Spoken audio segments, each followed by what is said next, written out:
Thank you. I'm going to do a quick poll. How many of you have businesses in Jamaica? If you own a business in Jamaica, raise your hand. If you would like to own a business in Jamaica, raise your hand. Margaret, take note of all the people. Raise your hands. Take note. You're going to have a long line. If you're interested in starting a business, these are the two folks to speak to. And if you're interested in getting a business loan, our next speaker is the person to speak to. So I'm going to call to the podium Mr. Gerald Johnson, Chief Representative Officer of Jamaica National.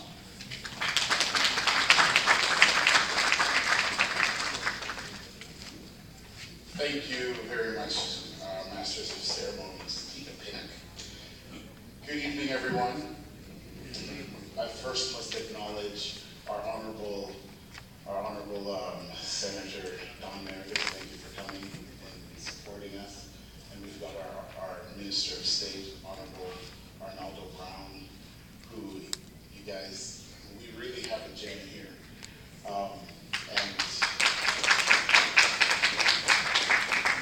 You'll see the evidence of it when we have our question and answer, and our president of the JCA and all other honored guests and the clergy and everyone that has come out tonight. We're honored to have you all here. Now, my job tonight is not as Jamaica National. I put on a different hat that I'm honored to wear tonight, and that is that of one of the legacy sponsors and partners of the Diaspora Conference. And so let me just get right into it. As we launched the Biennial Diaspora Conference, Grace Kennedy Company Limited, J. Ray Nephew, Victoria Mutual, Jamaica National Building Society, we all come together and we're truly honored to be a part of this initiative. It's a part of our commitment to really foster the growth in Jamaica and to bring partnerships with people like you from the diaspora who have significant contributions to bring to the development of Jamaica. And the conference, how many of you went to the last conference, just a show of hands? A few of you. Well, I know for me, one of the things that I would encourage and why I would encourage everyone to go is because it begins to give you new light. It begins to show you different ways in which you are able to connect with Jamaica. Because for how many second generation Jamaicans are in the crowd? All right, just a few of you. And first generations? I should almost make you all stand up, right? I guess the other question, this is for Tourist Board, and you can pay me later. So how many of you have been to Jamaica in the last 5 years? Raise your hands. All right, wonderful. How many in the last 2 years? All right. In the last 6 months? All right, now I'm scared to ask this next one. In the last 3 months? Okay, so how many of you own stock in the airline? Maybe we should be talking about some of those investment opportunities. but what it does is it goes to show that we have a connection, we have a desire to know what's going on. And I think often we give excuses. You know, this isn't happening in Jamaica, so I'm not going to go, or this isn't happening. But the truth of the matter is, we have an opportunity in this conference. A platform and a framework was created to hear our voice and to give our ideas and for representation. And so we really need to take advantage of that if we are going to contribute to the development of Jamaica. Because if you hear and you understand what is happening with the investments in Jamaica and what other countries and other people are bringing to our nation, if we don't get involved, we'll get left behind. Because the fact of the matter is, it is going to happen. So with or without us, then I would much rather it be with us. And so that's why the legacy partners have, and notice the word legacy. We've see it as something for the future. We may not derive all the benefit from it today, but we are creating a legacy for the next generations. And the development of Jamaica, it's not just an easy fix. And so it's going to be an ongoing contribution. So I encourage all of you to join us in going. It is going to be a very exciting time. And so with that, I say thank you all very much. And good night.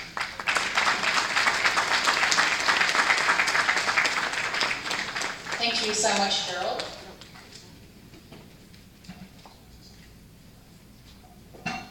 Can I just interrupt a little bit?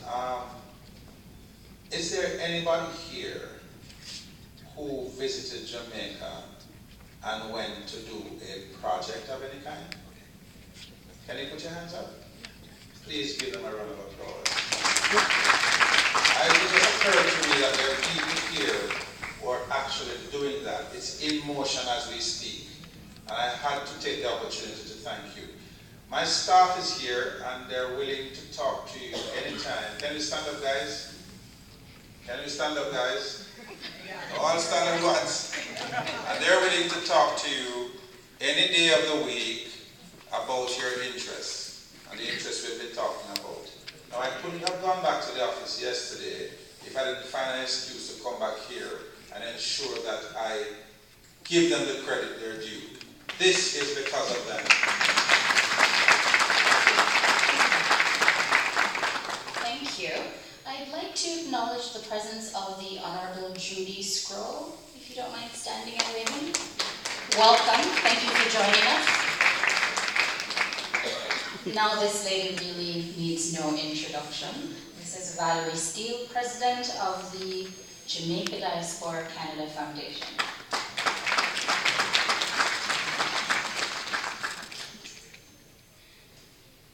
Thank you, Ms. Tika, very much. Good evening, everyone. All protocol observed. Ladies and gentlemen, good evening again. My minister is in town, and when my minister comes, Valerie drives up to 400, more than 100 kilometers an hour in the rain. Pure red light you see as you're behind them going up, but I'm here. Minister, welcome. You know you're always welcome. Welcome home. You see, Mr. Wilkes has come back home, but welcome home, Minister. It's good to have you. Distinguished ladies and gentlemen, it gives me great pleasure to introduce our Minister of State in the Ministry of Foreign Affairs and Foreign Trade. The Honorable Arnaldo Brown, MP, Minister of State, Ministry of Foreign Affairs and Foreign Trade. The Honorable Arnaldo Brown, Member of Parliament for East Central St. Catharines, was appointed Minister of State in the Ministry of Foreign Affairs and Foreign Trade on Friday, January 6, 2012. An attorney at law by profession, Foreign State Minister has the Diaspora and Foreign Trade portfolios in the ministry. With a postgraduate degree in political sciences and international relations, State Minister Brown has tutored in the Department of Government at the University of the West Indies, Mona. He also brings to his portfolios a wealth of experience in public service. The former senior consultant to the Honorable Peter Phillips, Minister of National Security, then now our Minister of Finance, now, just in case you haven't been there in the last time, Ministry of National Security, was also Senior Director in the Access of Information Unit in the Office of the Cabinet. Prior to that, he was Special Advisor to the Minister of Development, Dr. Paul Roberts. Our Honorable Arnaldo Brown is a gem of a minister. And let me tell you something. I looked keenly when he walked in and I didn't see a single gray hair. So he's going to be around for a very long time. He's bright, he's articulate, and guess what? He will open the doors for you. He's just one great guy. So you know something? Please give him a really warm welcome.